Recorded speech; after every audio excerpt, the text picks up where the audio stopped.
absolute Give and give. See, we are in the business of serving others. That's what we are in the business for.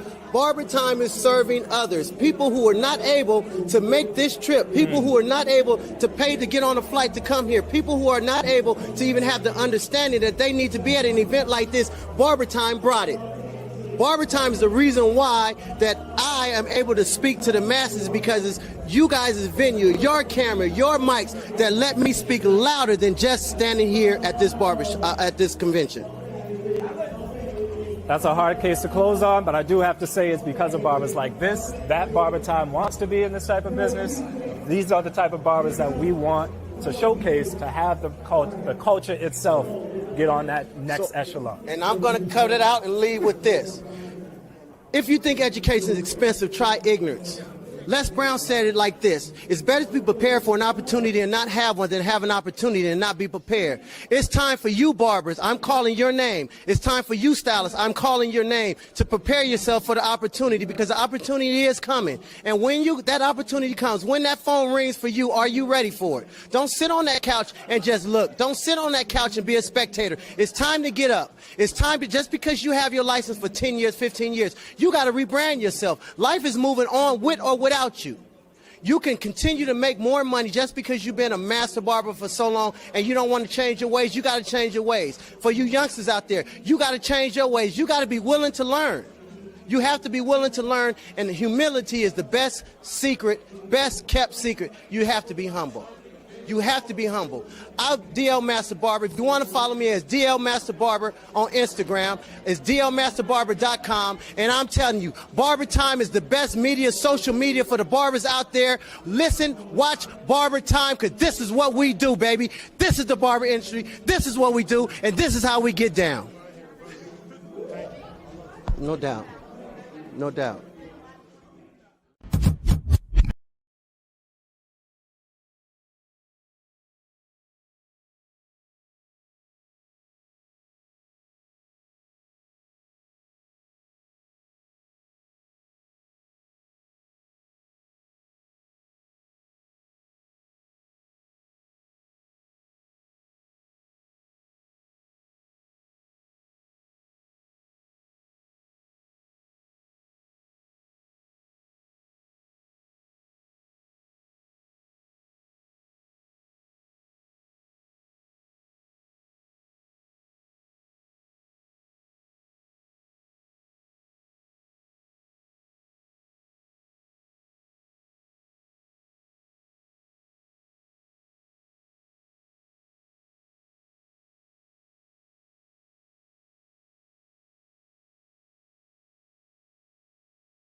highlight is that things can change. You're not bound, by the current circumstances. It's not the end of the world.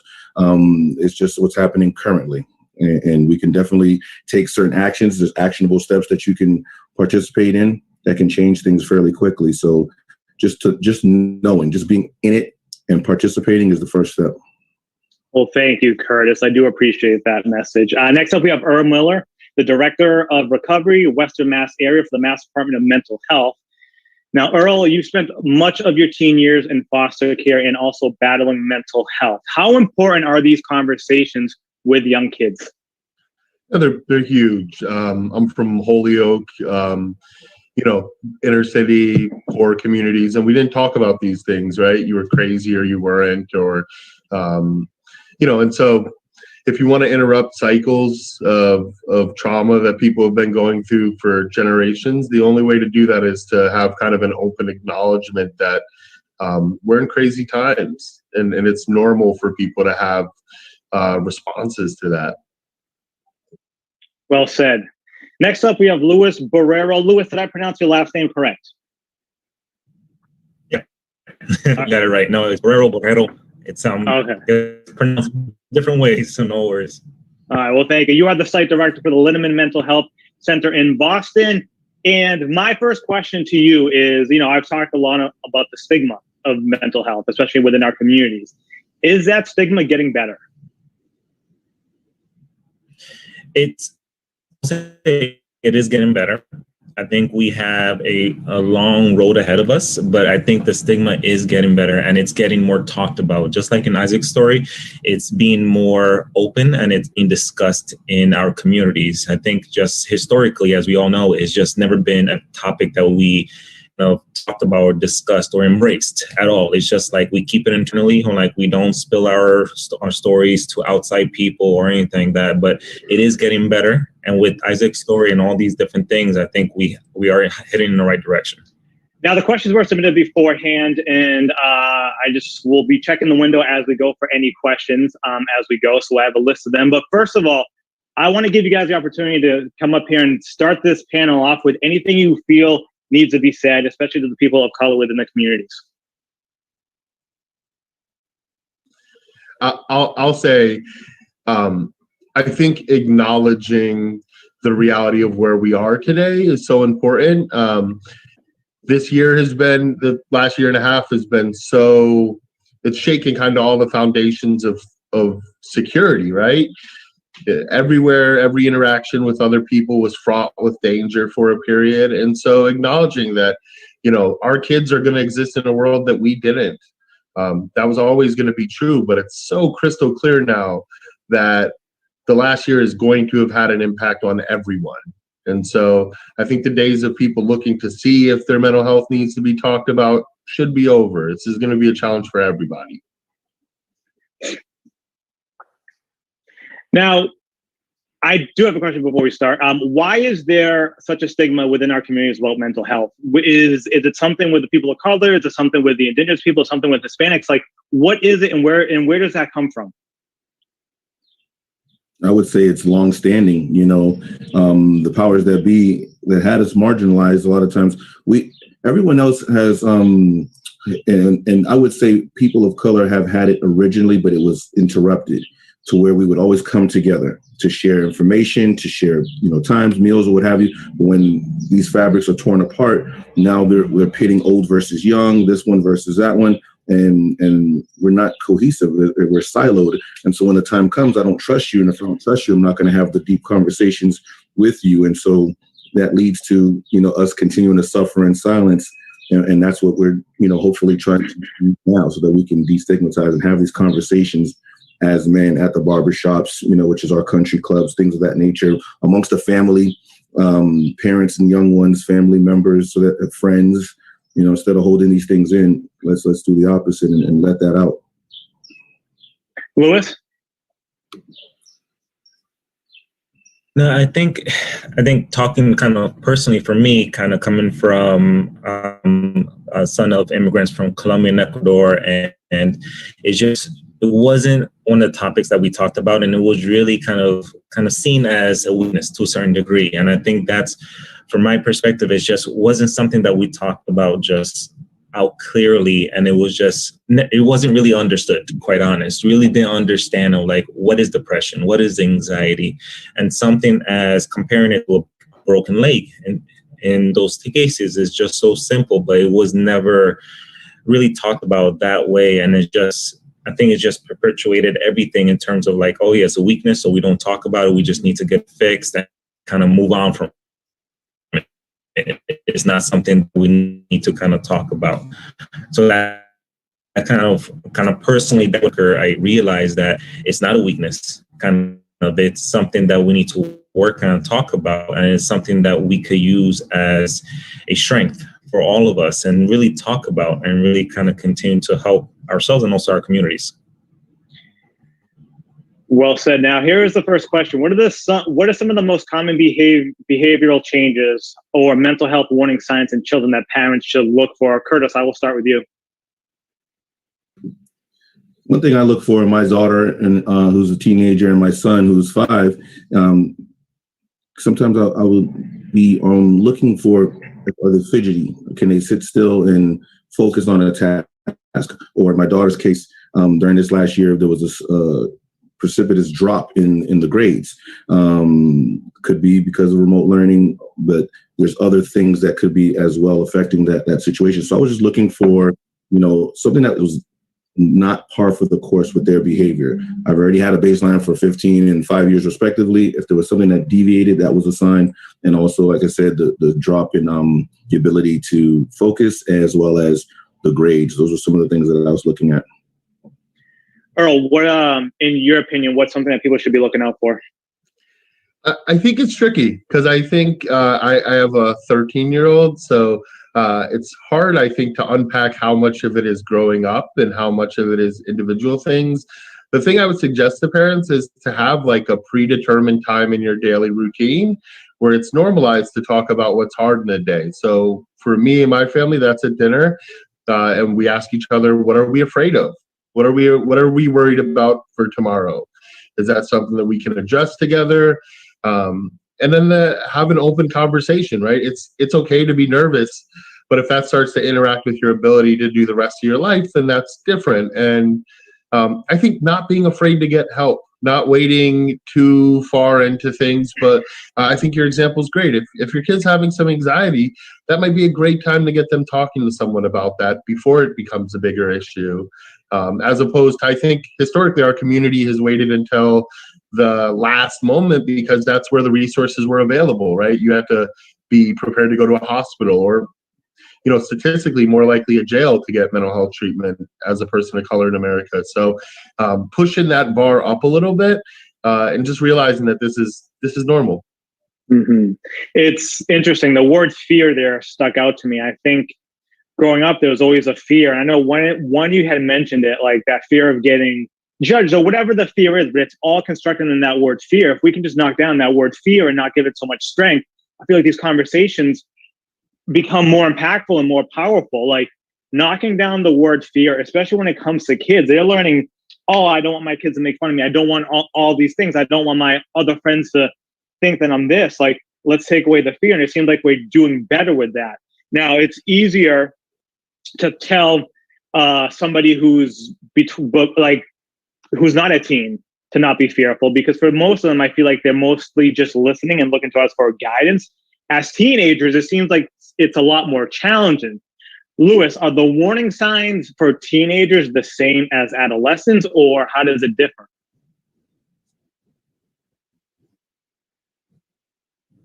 So what I will say, it would differ because I have 6-year-old myself, and what I would kind of look for would be different in terms of teenagers. Like teenagers, I would kind of be looking at behaviors in terms of academics, in terms of loss of interest in sports and things of that nature. Those are, and also understanding that age group, they're going to probably most likely not want to talk about it. They're going to try to hide these things as best as possible because it's still a stigmatized kind of thing out there. No one really wants to put out there that they're struggling with mental health. So that's one of the challenges with kind of adolescents, kind of teenagers, that you're going to have to really be talking about this and have an open conversation and kind of develop an environment where they feel safe to talk about this stuff, because they will most likely not bring it up in being fearful of what other people think of in terms of mental health issues.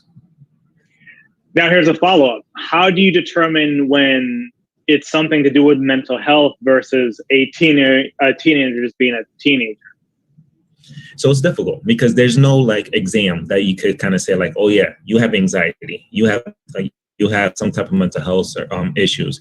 It's something that you really just have to have a dialogue, an open dialogue with your teenager, with your child, to kind of really kind of sift through what is what, because it could be just like they're going through like any other teenagers going through, or it could be a little bit more. So really having an open dialogue and creating that environment where they feel safe to talk to your parent, to the family and things like that. That's where you're able to ask more questions and you're able to kind of understand, okay, this is concerning because it sounds like it's more like anxiety and depression and needs help versus, oh, they just had a bad day or they had whatever a teenager goes through on a regular basis. Earl, you mentioned the stigma, especially out in Western Mass. What can we do to overcome that stigma? Besides a little bit, like obviously the important things of talking about it and creating discourse within the family. Is there anything else we can do to overcome that stigma? Yeah, I think there's a couple things. I think that part of it has to be a larger shift in the kind of way we treat people who are in need. I come from a community that was ravaged by crack, and that was hard, but it was maybe harder to see the way that opiates were treated when people did get doctors and they did get support and they did get resources. I was raised in a place where everybody had to be tough. And when I became a parent, I had to really work to get that out of my thinking. I have no interest in tough kids. How I got tough was not fun. It did not make me a more productive person. It did not lead to me having a more successful life. Tough is really not a quality that everyone needs. I wanted to create people who could be vulnerable. And you couldn't, where I come from, like, if you go down on High Street in Holyoke and start talking this feeling stuff, like you're going to lose some folks real quick. But that's why I was so stuck in this. And that's why I think particularly as men, right, every feeling is either rage or anger and having to move past that to like, I can be sad. Like I'm capable of being sad. I'm capable of mourning and grieving things. And I'm capable of being wrong and being wrongly angry about something. But I think it's the communities that had to have that, right? My parents had to be tough. The place they came up in had no room for vulnerability. But I think the American dream is that I build a life in which my kids don't need to go through the trauma I did. And I think that's what I'm doing. So, but for example, my family, my youngest will cry if you don't give her what she wants, and they'll go, listen, she's not listening, but that's okay. I want a space where she can question decisions I make. That's an intentional decision I made. Because the reality is I don't want kids who don't feel like they can ask. So I think it's a culture shift, and it's something that as we do as a bigger group, we're all going to have to do internally. Times are changing, and if we want to create more tough people who are struggling to have emotions, then we just need to keep doing what we're doing. Obviously, COVID-19, the pandemic, has woken a lot of anxiety and depression in people who never thought they had anything wrong with them. And I always like to say, like, listen, we're all dealing with a little bit something, whether we know it yet, whether we don't know it yet, whether we don't want to talk about it. Well, obviously, the pandemic has had a huge impact on that and an effect on that of people across the board. Financially, obviously, the country, the world took a great financial hit. Curtis, how have you seen mental health be awoken, especially because you deal with a lot of financial coaching? Well, I think I want to first take a step back a sec and talk about the things that brought us here historically, right? Just fairly briefly, because there's a lot of things that have to be acknowledged. There's a legacy of racism, there's a legacy of homophobia, transphobia, ableism, all these systemic things economically as well that contribute to this. And so when you look at all those things and you have COVID, it just kind of compounds things, Santi, because we're already like on top of each other in tenements, or we're already, not having access to medical care. And when we do, you're getting shushed out and rushed out, and you'll be fine. There's even been celebrities who've experienced those type of things, and they have wealth and they're of color. So just imagine the average person or what have you not being heard. So the COVID is just going to, compound matters. We're in food deserts. We're in places where you can't get great food, fairly cheaply or what have you, and the cost of, or we don't have access with the vehicles, so these are all the things that come into us. When I talk to young folks, adults, whoever, about these things, there's a why. I always, give you the reason why, because if you have that reason why, you can stay committed to something, to say, I don't want to be frivolous with my money. I'm not telling you not to have a good time. It's just understand the opportunity cost. If my credit is challenged, what could my money be going to, instead of giving it away in terms of high finance charges and interest rate to credit cards or what have you? That way we can eat better foods. It all comes together. I always talk about the three-pronged: mental, physical, and the financial piece that brings wellness as a whole, like a three-pronged stool. So you got to kind of go back, get the history, and understand there's a lot of things going on, that kind of put us in this, position. Well, let's talk about the history a bit. Let's go back. It seems like there's mistrust between the people of color and the medical field. Where did that start? Why is it there? And is there a first step? Because I don't think there's going to be one solution to the whole thing. But what are some of the steps that we can take as a community to make that process, that relationship, better? I know this one just because I'm big on mental health history. One of the first diagnoses conceived of in America was runaway slave syndrome. If you look at the history of mental health, the mental health system in America, you have the TB wards in the early 1900s, where they burned wards in the South full of Black folks with tuberculosis to save their community. You have the Cook County Jail in Chicago being the largest mental health provider in this country, in every conceivable way, budget, all of those things. The suspicion is very real. For the majority of the time that there have been social workers and clinicians, when they've come into our communities, they've come there to take our children, they've come there to judge our schools, to take resources away from us, to judge us harshly. And that lives on in folks. And I'll tell you, we're at a point where I think people should get mental health treatment. Do I think that it's going to be easy to find someone who recognizes your community, who's from where you're from, who understands? It's not. And if you're poor, it's going to be even harder. And that's always true. Transportation, all these things they're baked into the way that we do things. And all of it leads to this thing of people saying, like, am I crazy because something's wrong with me? Or am I crazy because why do I have to live in a place where I don't have anything, but I can get on a bus, go 2 stops over and see people who have more than enough to give. It's the inequities that are caked into it. And really, if you look at mental health metrics, they line up with a lot of things. They line up with redlining, home ownership. They line up with access to banking, but they also line up with lead poison. They line up with financial inequities. One of the best studies on that was done in New York City, and you could tell how long a person was going to live and the quality of their life by the subway stop they got off to go home at the end of the day. Those sorts of things still exist. And the way we get through them is, I think that for the first time in history, maybe our community won't have to do all of the work on this side of the things. The reality is that means testing, people needing to be as poor as they possibly can to get support. And on a personal note, if you wanted to change all of that, you would go to a single payer healthcare system, because then you would remove that means testing. But the history of racism in mental health is there, and things like mandated reporting, things that have, like we know, whenever there's a new law or a new way to put pressure on a community, it is almost certain that it will be used more often, excessively on our communities. And that that is speaking to the reality of immigrant communities who come here with those additional stigmas and lack of resources, or the burden of needing to be exceptional. I'll tell you, one of the things in my life I'm aware of is I never end up on one of these with unexceptional black men. Or brown men. I do end up on these with unexceptional white men quite frequently, because to get here, we had to be perfect. Mm-hmm. And that shouldn't have to be the bar. Santi. Yes. Just quick, Michelle Otis has a question in the thing. I don't know if you saw that. I can see that. Yes. No. I was. You know what? No.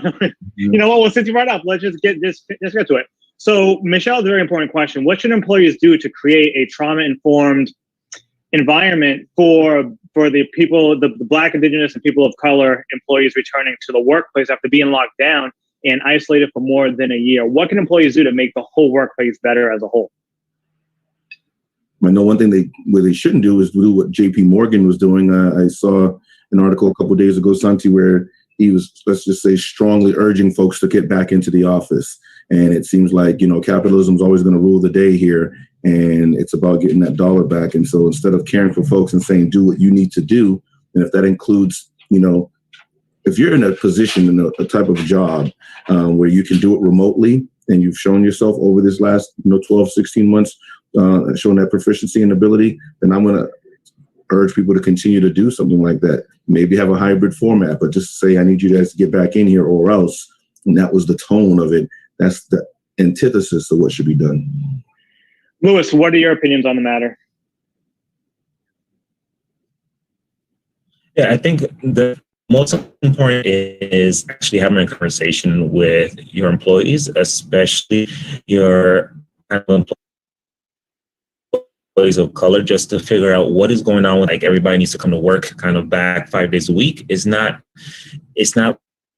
real whatsoever. So we really need to kind of have a conversation with staff to kind of figure out what is the plan and what's going on and how they feel about this, to be quite honest, and then kind of bring them back on slowly, still continuously evaluating the situation and seeing how they're feeling, because just I've heard stories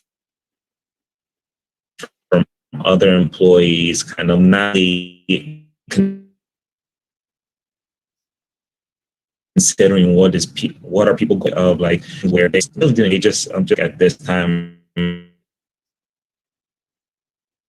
no matter what. So really the first step is to have a conversation with your employees and figure out what's going to be the best thing.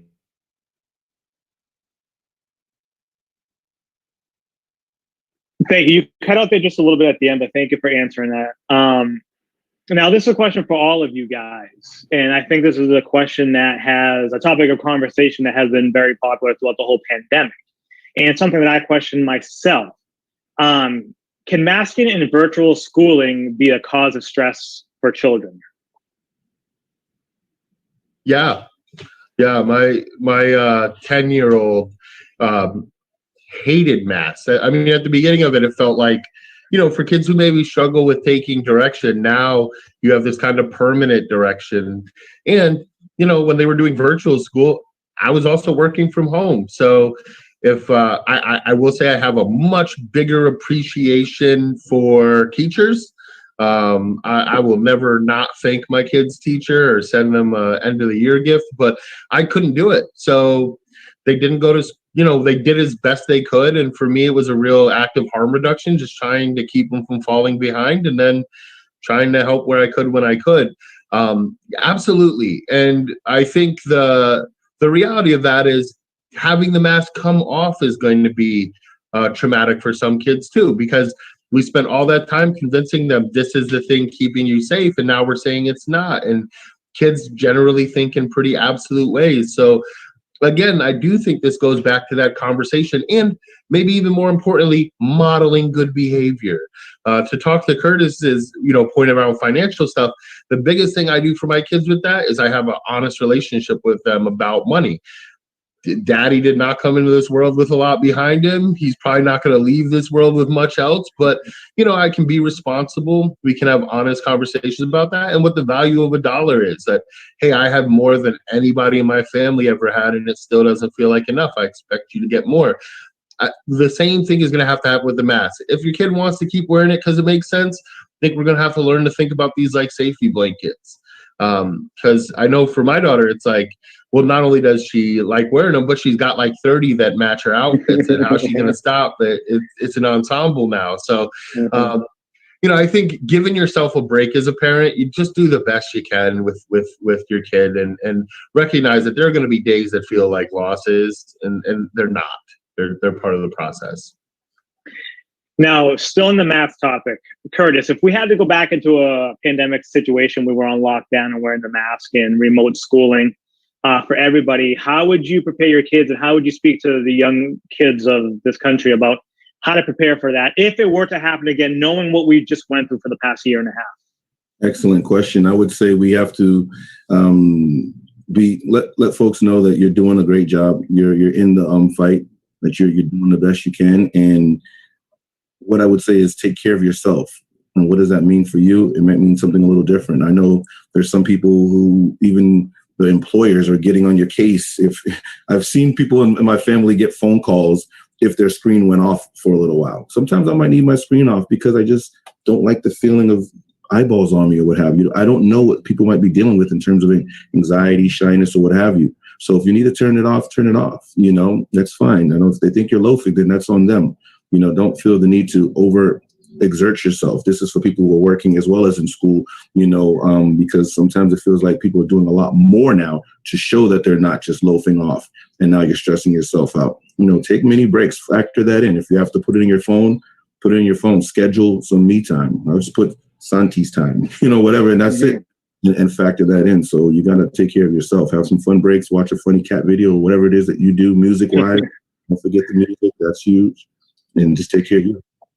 Louis, what are some of the things that you guys implore people to do just on that note? Like if it's Santi time or if it's the cat video, what are some things that people should be doing to balance stuff out so you can have a more balanced out mental health, Yeah, one of the things I'm a big kind of advocate of self-care. And I always tell this to pretty much everybody who, when I saw clients individually for therapy, I told them on a regular basis, and my staff now, I tell them that as well. And self-care is really different for everybody, right? It could be watching those funny cat videos, or it could be working out, or it could be just spending time with your kids, or that could be a stressor in itself. But it's very different for everybody.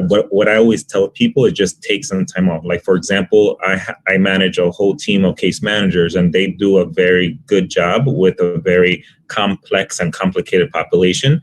And I always tell people, take some time off. They need to take a week off. If you have it, just to kind of not even worry about work anymore, and then kind of just deal with your own personal stuff and deal with self-care, because it is super important in the work that we do in order to just kind of prepare ourselves and balance ourselves out as well. Because if we just worry about work and worry about kind of schooling, we're just going to be anxious all the time. We're going to burn out really fast. You brought up the word case managers, and I know a friend of mine who has a wife who needed to take a vacation by herself because this whole pandemic put her in such a negative space. She was dealing with a lot that she needed to shut off for a bit. I think sometimes we don't think about the therapists, the case managers, the people who are helping us navigate through this. Louis, what's something that you do to kind of give yourself a break, to clear your mind and help yourself out? Yeah, so for example, myself, it's a combination of just watching movies and shows that I don't have time to do in my day-to-day when I'm working or taking care of my twin boys, right? Just watching adult stuff that, because I could tell you all the movies from Disney and Pixar, all that stuff, all the songs, I could tell you from everything. But adult stuff, I really have little time to do that. So for myself, it's just watching those things that kind of brings me joy and kind of things of that nature. And then for example, this weekend, we went away with my family to kind of Gillette Stadium to kind of have some fun and just get away from our kind of apartment and get away, because we haven't been away for like more than a year. And this is a good experience for us to just be away from our apartment and be in a different area, enjoying different things. I just want you to know I'm also a parent of twins, so I feel you. I feel you there. That's a whole different thing. So yeah. I definitely can understand that. Curtis, question for you: what are some of the resources for parents and children to deal with mental health that are out there? Well, listen, I'm going to throw something in the chat. I love places like PBS because they always have some games, because some folks don't have a lot of money and resources, Santi. So there's free games that are right there on the site, on the PBS Kids website, and I'll put another link for other things like, the more heady stuff in terms of what can you do and breathing exercises and things of that nature. But yeah, there's always places that you can go ahead and be a part of so that you can get ongoing, like mailing lists or what have you. Mm-hmm. And one thing I do want to mention as far as resources go, something that just came in the mail for me the other day was like a teledoc thing that talks about, hey, are you feeling anxious? There are a therapist that you can access via phone or video conferencing as well. So some companies are, caring about that piece as well. It's not just medical and dental in the traditional sense. So that's another resource, is having someone to talk to.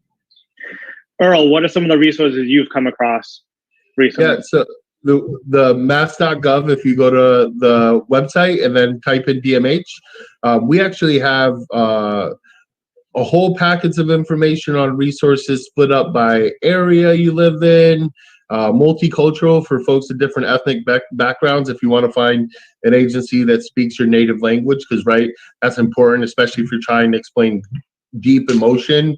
You want to explain those in the language that works the best for you. LGBT folks, all sorts of kids.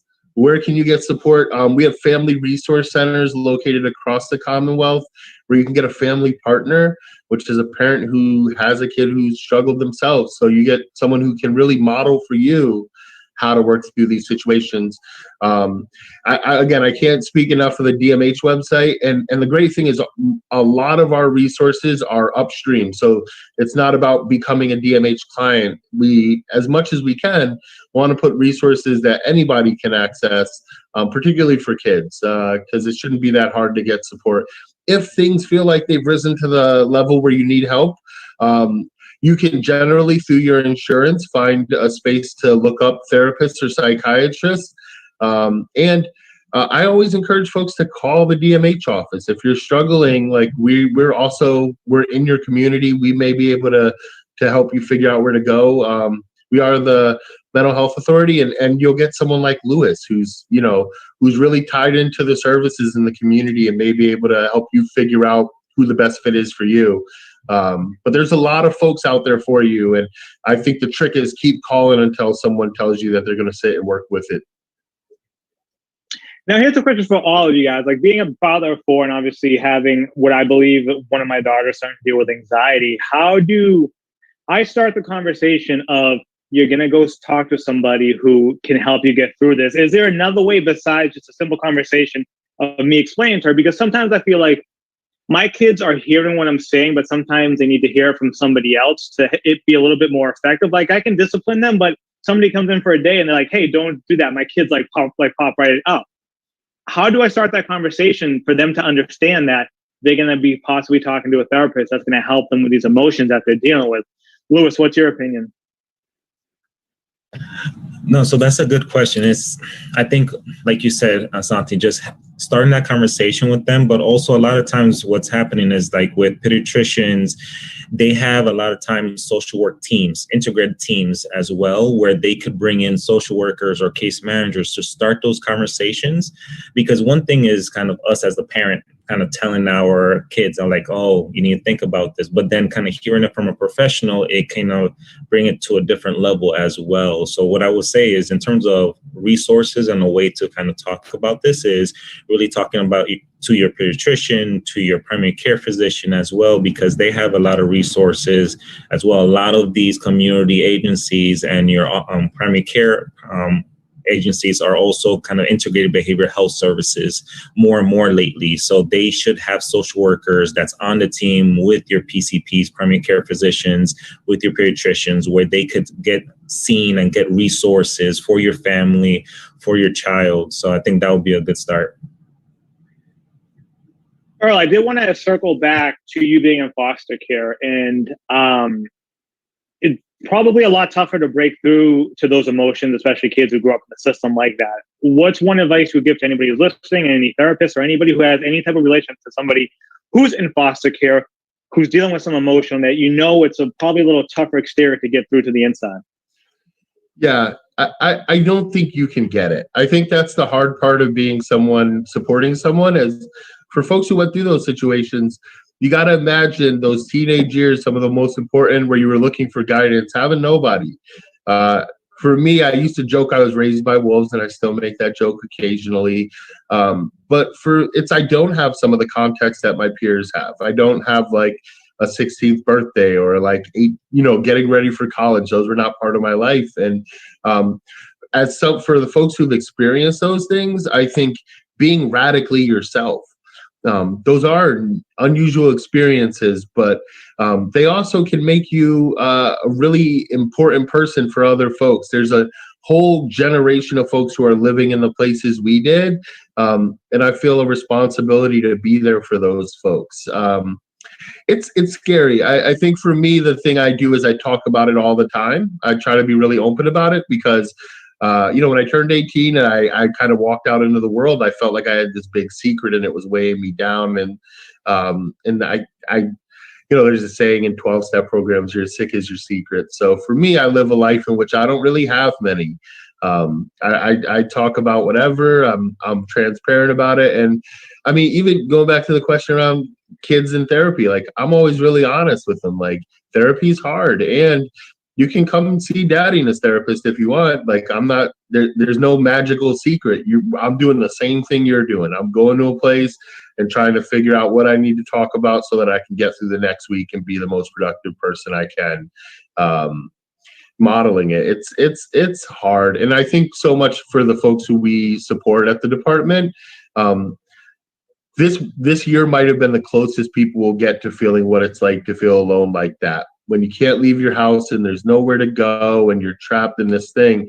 So I'm hoping people will get some empathy for that, because I see a lot of folks who are homeless and panhandling and struggle, but for the grace of God, there go I. We also can't forget about the people who are in recovery and teenagers who are trying to battle that as well. That's especially through this pandemic. Any advice to them on how to navigate that really sensitive area, like emotions, everything? There's more help than there ever has been, is what I would say. There are treatment programs for kids. There are reasonable, real supports that you can access.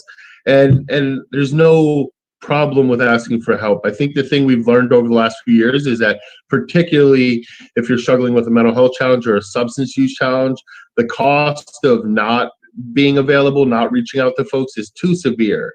So I would say find someone you trust and someone that you can feel a real connection with, and trust them with it. The world is going to be a better place with you in it.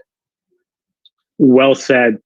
We have about 7 minutes left. Curtis, I want to bring it back to the book real fast. What was your opinion on the book and how it can help children with mental health? I love the book because my little boy can identify with Isaac on a couple different levels. And so it was fun because just on an academic level, it's an opportunity for him to start to read to me, and we're going back and forth. So there's that. And then having a conversation. Because of his age, I can kind of do almost like a storybook type of thing of our own. We're drawing, our calendar, because he knows calendar dates really well, people's birthdays and things of that nature. So we're going to the doctor, right? We can have a little image on the calendar, which is right behind me, about that. We can also have one on the dentist, maybe showing a toothbrush or a tooth or something. And now we can start to put one for, the mental health aspect as well, so that you can start to see the imagery, so we can destigmatize from a young age. Like, it's not different than the other things that we go to the doctors for or see specialists for. So it was the beginning of that dialogue starting to happen. Luis, how was your twin son's experience with the book? I think they really liked it. And I think one of the things that we got from the book was really understanding of it's okay not to feel okay, right? To kind of really being able to address those issues, because one of the things that I do with my kids and I try to do as best as possible, just identifying kind of how I'm feeling, especially like when they are not listening or they're doing stuff they're not supposed to. I tell them, hey, daddy's getting a little agitated with you because you're not listening. And then they're also kind of try to model that as well, saying like, oh yeah, daddy, I'm getting sad. Daddy, I'm happy, and things of that nature, to get into the habit of addressing their kind of emotions and kind of identifying their emotions as well, and ensuring that they understand that it's important to monitor that on top of everything else they have to do as well.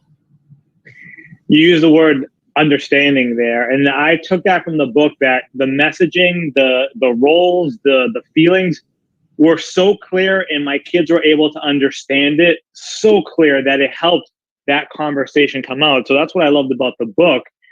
Earl, were your feelings different? How did you guys take the book?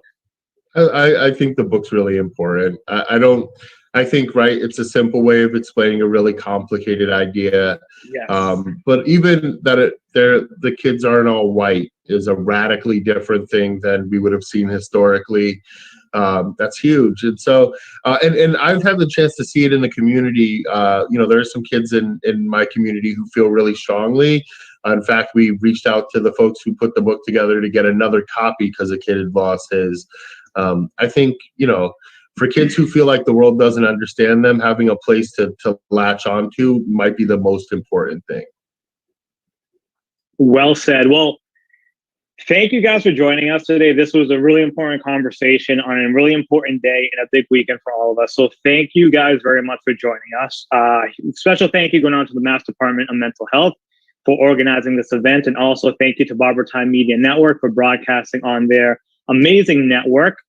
Visit Isaac's story. Actually, let me correct that. Visit isaacs-story.com to order your free copy of the book. The book will be delivered to your doorstep free of charge and is available in English, Spanish, Haitian Creole, and Cape Verdean Creole, which is very important. Once again, it's really impacting the community. We're reaching into the community, trying to change some amazing things.